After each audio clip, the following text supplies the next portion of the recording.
I heard him on Business Builders, saw him on Significant TV, and his new hit YouTube show, Tales from the Dark Web. A 30-year IT veteran, author of Simplify IT, Business Owner's Guide to Eliminating Tech Stress, Michael Einbinder-Schatz.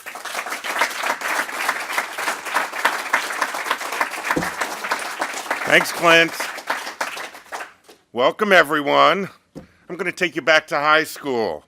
When I was in high school, my favorite class was photography. I loved taking pictures everywhere in the city. I went to school in Brooklyn. And my favorite thing to shoot was the architecture. I mean, my gosh, all these incredible buildings. And when I was in 10th grade, I hit it big. I took a photograph of the Twin Towers. I entered it in a local, citywide photography competition. And somehow, out of hundreds of entries, my photograph won the competition.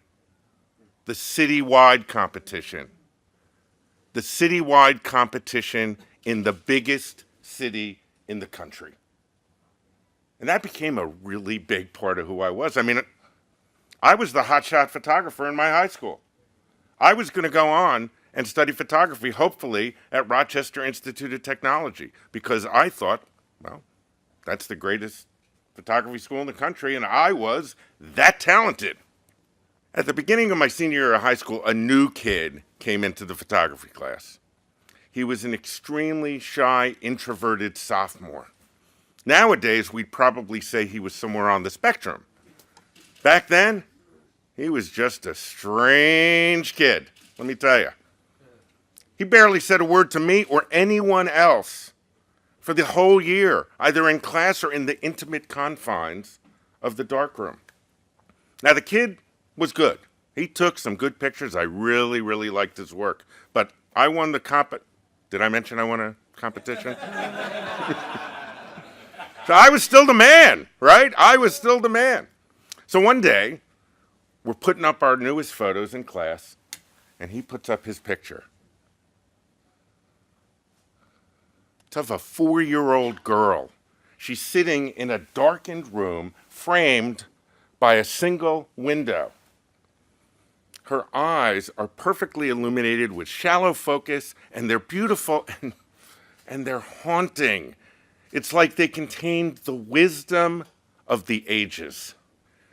My God, she was thinking thoughts that were unknowable and unimaginable. And yet it was kind of grotesque if you think about it, right? 4-year-olds, you think innocence, right? Not the alluring wisdom of womanhood.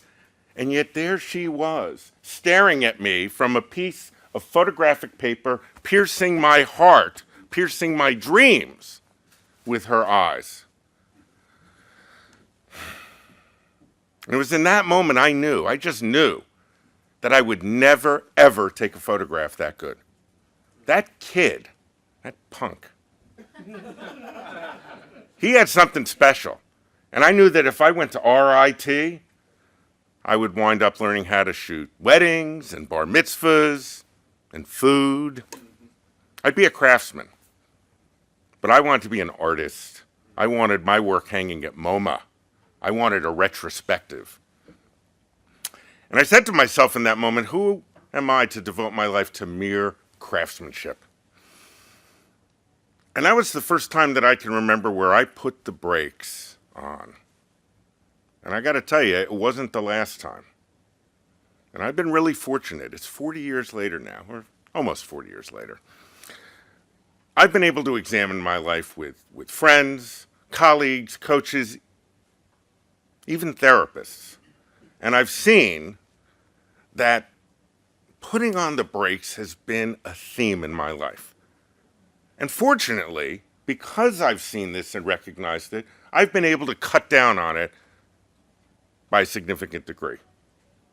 And in my chosen field, in the information technology business, I love working with companies and learning how they operate, getting behind the scenes, seeing what their thought processes are.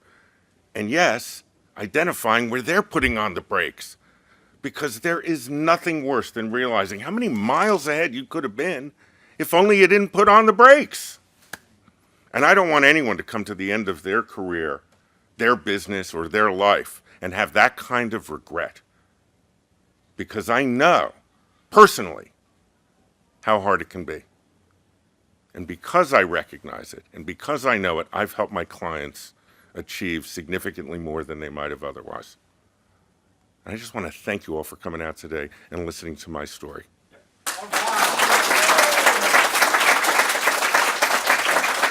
Thank you.